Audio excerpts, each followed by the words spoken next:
Emily, welcome to the Daily Drop. Thank you so much, Bobby.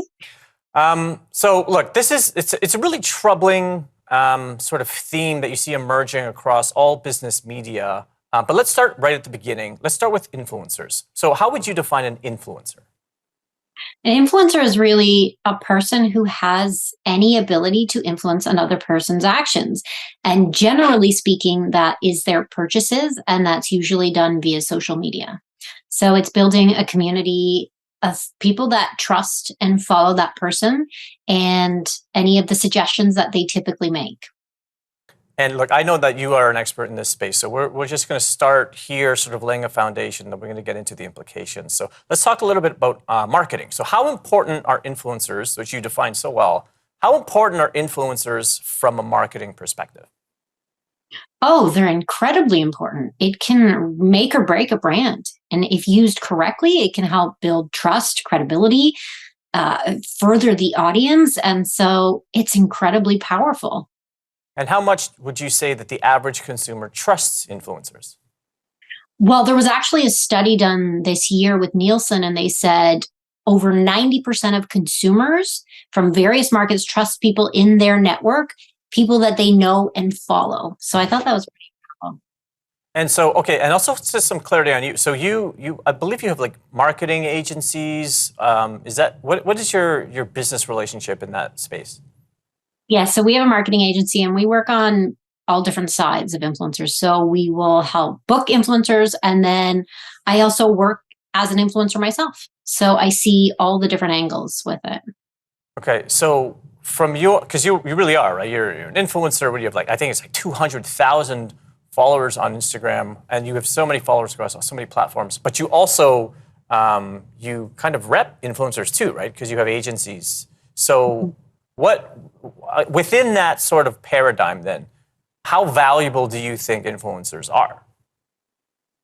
They're incredibly valuable. I mean, consumer distrust is at an all-time high.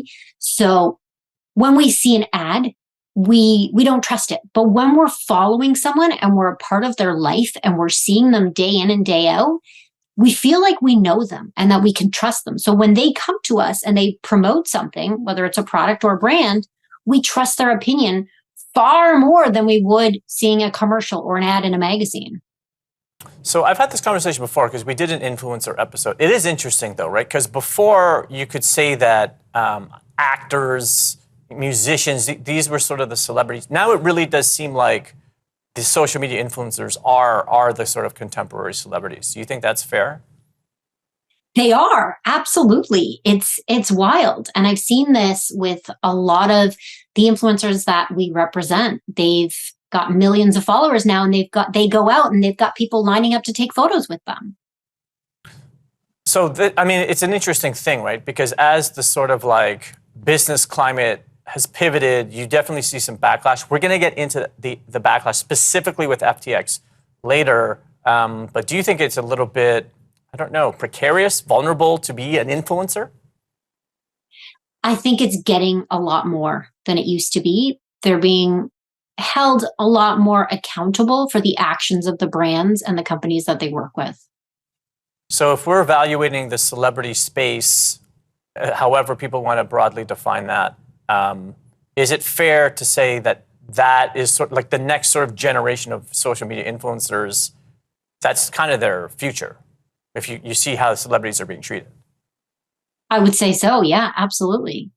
And I think that that's rightfully so. There needs to be some sort of accountability. Yeah, but I guess the question is how much accountability, right? Because as we get into FTX, we're going to start talking about lawsuits. They're in Europe. They have this thing called MiCA, which is legislations for crypto, where they're actually writing in punishments for celebrities. But let's get into brands in the next segment. I got Emily Lyons here on the Daily Drop.